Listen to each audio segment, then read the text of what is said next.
So, the Shadowlands pre-patch has dropped, and the biggest change to the game that came with this pre-patch is going to be in the form of the leveling experience. The most notable change in the level experience being the new starting zone, Exiles Reach. So in today's video, I thought I'd give you a quick overview on Exiles Reach, how it functions, whether you should be doing it or not, and just a few tips and tricks that I picked up along the way of leveling through it about 5 or 6 times now. So let's dive in. So first things first, Exiles Reach. What is it? It's basically a universal starting zone. So instead of having to go through the race-specific starting zones for any new characters that you make, you'll be able to choose between that particular race's starting zone or Exiles Reach. Exiles Reach is obviously much more modern than any of the starting zones that we currently have in the game for any of the races, and as a result it does a much better job of naturally flowing from quest to quest and has a much better progression rate from the experience gains from these quests than a lot of the starting zones, particularly the particularly old ones.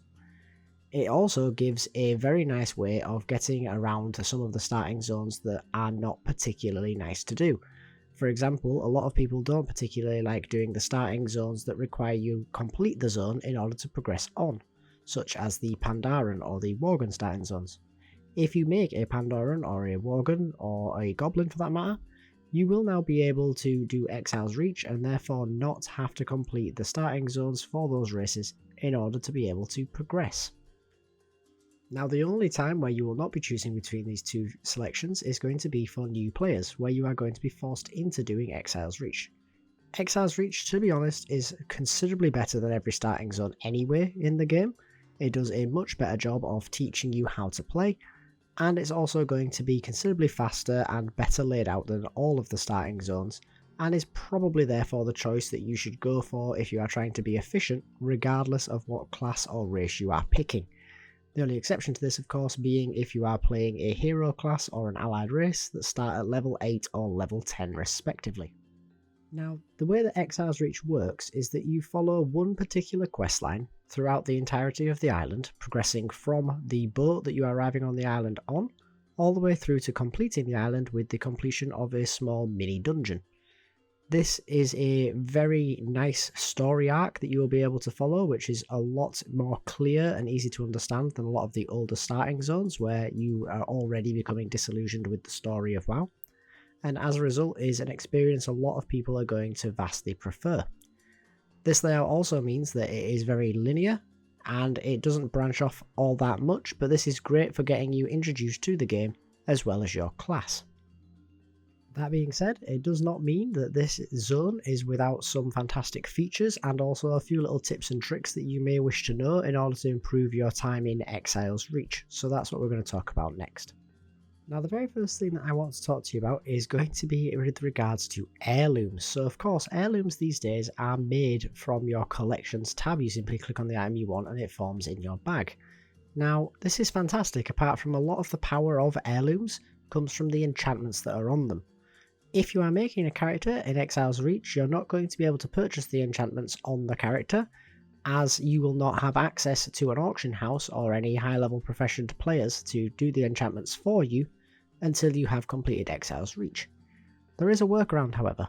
While there are no mailboxes on Exiles Reach, you will be able to use your toys, and if you have a toy that summons a mailbox such as Katie's Stamp Whistle, then you will be able to interact with that and acquire your mail, so you will be able to post to this all in advance to get heirlooms that are enchanted. This is something I highly recommend doing simply because of the power of these enchantments, and you're going to want them both on Exiles Reach and further forward progressing your character. The next tip I have for you is going to be about halfway through your Exiles Reach progression. This is going to be one of the side quests. Now, there is a point in the middle of the island where you are sort of able to branch off and select what order you do your quests in, but there is a quest that I do believe is entirely optional off to the side that I will show you at this point, whereby if you complete it, you are going to be getting a speed buff that is probably going to last you the length of the time that you are on the island. The quest itself simply requires you to interact with an elemental and then click on the 4 pedestals around where he is. Now, This speed buff that you're going to get is truly fantastic, but it doesn't unfortunately stack with the Heirloom mount.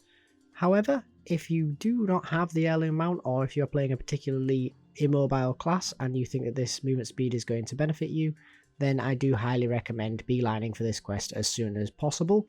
It should be available just shortly after you have freed the NPC's daughter that has been escorting you through the zone. Now, the final tip that I want to give you is regards to the end of Exiles Reach. Now, the end of Exiles Reach features a few quests in an ogre-centered area.